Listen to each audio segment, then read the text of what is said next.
comme tous les gens qui l'ont lu, ça m'a marqué et j'ai pensé que ce serait une histoire très forte pour le cinéma. Comme moi je suis réalisatrice, je ne suis pas romancière, donc je me suis dit, voilà, si on pouvait porter à l'écran une histoire pareille et qu'on la réussissait, alors il y avait un défi terrible parce que quand un livre est très très fort, le risque c'est de faire un film moins fort. Donc il fallait qu'il y ait une réelle transposition dans une autre famille pour pas qu'il y ait de comparaison possible. Ben, j'ai eu envie parce que j'ai trouvé ça sublime et que j'ai trouvé que ça parlait de la liberté de nous tous. Alors c'est pas vraiment une dédicace, c'est plutôt un pont sur la réalité. On n'a pas dit « Ah, Mireille Jospin ». On a simplement fait apparaître son visage pour rappeler que c'était elle qui avait vécu tout ça. C'est pas nous qui avons inventé cette histoire. On voulait aussi quelque part lui rendre hommage parce que... Tout à fait. Oui, c'est ça. Si, comme dit Marthe souvent, s'il y a un beau rôle et une belle histoire, c'est avant tout la personne qui l'a initié qui est responsable. Après, on peut rater. Il y a des tas de livres adaptés qui sont ratés par des mauvais scénarios, des mises en scène qui n'ont pas été à la hauteur et puis une interprétation. Là, il se trouve que d'après ce qu'on ressent, ce qu'on écoute, tout le monde dit que tout a été fait pour que ce soit réussi. On a tout fait avec le scénariste pour que ce soit subtil, élégant, extrêmement suggéré et très pudique. Finalement, une histoire de tous les jours. Voilà, et après on a eu la chance avec nos deux actrices d'avoir un jeu comme ça. Parce qu'elles sont toutes les deux non seulement subtiles dans leur jeu, mais en plus, Marthe a un tempérament avec beaucoup de pudeur dans la vie. Donc ça lui correspondait finalement, cette histoire. C'est pour ça que toute la mayonnaise a pris, la sauce a bien pris. Il ne faut pas beaucoup de choses pour réussir un film et pas beaucoup de choses pour le rater. On est sur le fil. Et vous voyez, parfois, il y a quelque chose qui est poussé trop haut, trop bas, ou empêché, parce que souvent il y a des contraintes.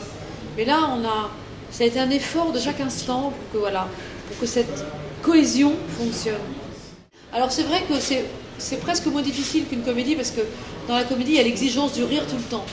Et si on rit pas, les gens trouvent que le film est plat. Alors que là, quand on annonce une comédie, c'est obligatoirement pour rire. Si on annonce un film qui est plus un drame ou une comédie dramatique, on ne s'attend pas à ça et du coup, finalement, il n'y a pas cette exigence absolue de la vis comica, quoi.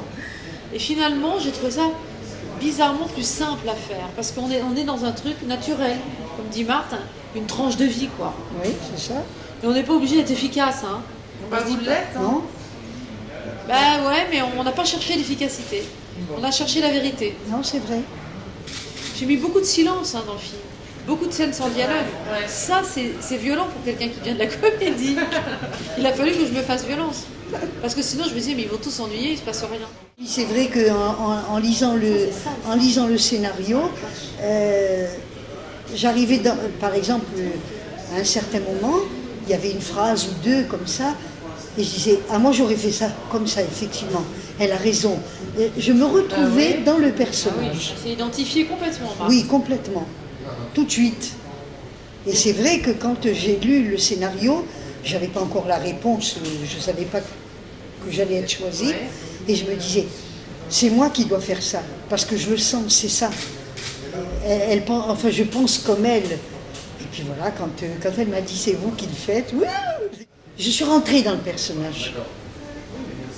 Bon, on travaille toujours, bien sûr, mais je ne me posais pas de questions. Je ne disais pas, par exemple, tiens, là, demain, il y a cette scène, comment je vais l'aborder, tout ça, non. Je suis une instinctive, beaucoup plus que d'aller me chercher. Mais naturellement, tu disais aussi que dans la vie de tous les jours, on accumule des histoires que les gens vous racontent. Et ça rentre dans l'inconscient. On ne se rend pas compte. Et ne se rend pas compte. C'est comme une éponge. Ouais. Si vous voulez, moi je me sens souvent comme une éponge. J'y pense pas sur le moment. Mais on voit des gens malades, on voit des gens faire les imbéciles, on rit. Et tout ça, on le prend. Et puis un beau jour, on peut le présenter dans un film. Donc ça ressort automatiquement sans qu'on se rende compte. Ah oui. C'est la créativité qui se met On a travaillé quand même. Se met dans un... Non, mais Marthe est très rigoureuse sur le texte, très rigoureuse sur ses places aussi. Elle est très précise, elle se place bien par rapport à la caméra. Et du coup, ça, c'est du travail, vraiment, parce qu'on l'a eu tous les jours, pratiquement pendant 45 jours, hein, avec un été chaud, juillet 2014. C'était très, très, très, très chaud. J'ai fini comme ça. Alors, elle, qui n'est jamais fatiguée, on a quand même réussi à la fatiguer le dernier jour du tournage. Alors que nous, on était juste par terre, au milieu. Elle, le dernier jour, elle a dit, quand même, je suis contente que ça s'arrête. Alors qu'avant, pas de problème. Elle a fait un très bon casting. Voilà, je tiens à le dire. Non, je tiens à le dire parce que tous les rôles, même ceux qui sont pas en évidence, enfin, pas en premier plan, c'est pile les personnages. Et ça, c'est très important parce qu'on s'est tous trouvés dans le même globe. Voilà, on était tous pareils, on se sentait bien, chacun dans son rôle. Qu'il soit très important, qu'il soit moins important, il n'y a eu aucun problème.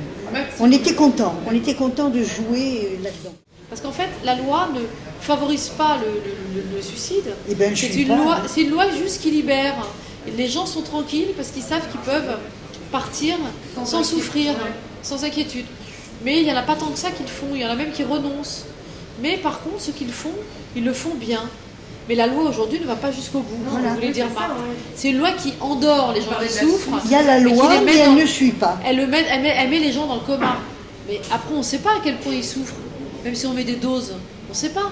Non, là, c'est une loi qui permet d'aller jusqu'au bout, entouré de sa famille, dans le lieu de son choix, et au moment où on veut. Enfin, ça me paraît aberrant qu'on organise de donner la mort aux animaux vieux et malades, pour pas qu'ils souffrent. On est les premiers à aimer nos bêtes, et on les emmène, on leur fait 2 piqûres, une première on les endort, voilà, parce qu'on est attaché à nos animaux, et on ne peut pas le faire avec les hommes.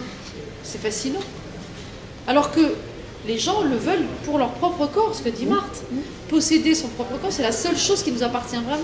Moi, je dis que c'est notre corps qui nous appartient.